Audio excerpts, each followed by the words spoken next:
আসসালামু আলাইকুম প্রিয় দর্শকবৃন্দ। আজকের আলোচনার বিষয় একটি গুরুত্বপূর্ণ এবং সময় উপযোগী বিষয়, ইসলামের সাথে রাজনীতির সম্পর্ক। ইসলামে রাজনীতি কিভাবে সংজ্ঞায়িত হয়েছে, ইসলামী শাসনের মূলনীতি এবং বর্তমান প্রেক্ষাপটে এর প্রভাব, আমরা এইসব বিষয়ে আলোচনা করব। ভিডিওটি শুরু করার আগে যদি আপনি আমাদের চ্যানেলে নতুন হয়ে থাকেন তাহলে সাবস্ক্রাইব করতে ভুলবেন না।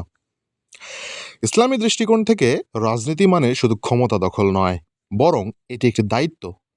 মহান আল্লাহ কোরআনে বলেছেন, তোমরা ন্যায় ও সত্য প্রতিষ্ঠা করো এবং অন্যায় ও মিথ্যার বিরোধিতা করো। সূরা আন-নিসা আয়াত নম্বর ৫৮।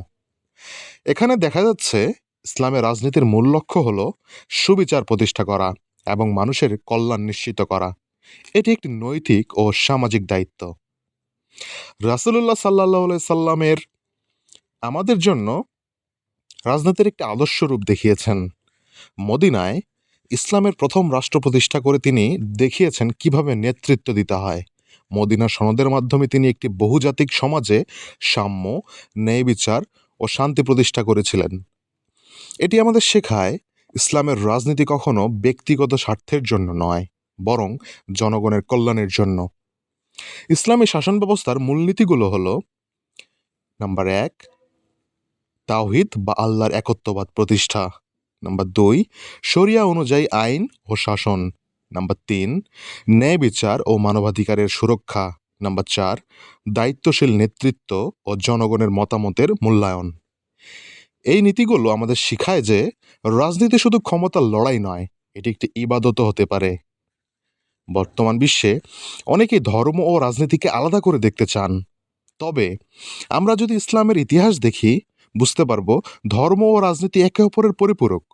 তবে বর্তমান যুগে চ্যালেঞ্জ হলো কিভাবে ইসলামের মূলনীতিগুলো বাস্তবায়ন করা যায় আধুনিক রাষ্ট্র ব্যবস্থায়।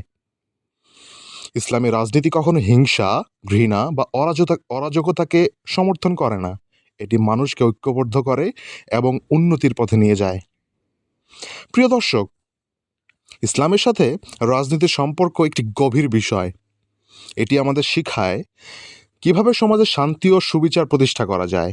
আমাদের দায়িত্ব হলো এই শিক্ষা সঠিকভাবে অনুধাবন করা এবং বাস্তব জীবনে প্রয়োগ করা। আল্লাহ আমাদের সকলকে সঠিক পথ দেখান। ভিডিওটি যদি আপনাদের ভালো লেগে থাকে তবে লাইক, কমেন্ট এবং শেয়ার করতে ভুলবেন না। পরবর্তী ভিডিওতে আবার দেখা হবে। ততক্ষণ পর্যন্ত সবাই ভালো থাকুন। আসসালামু আলাইকুম।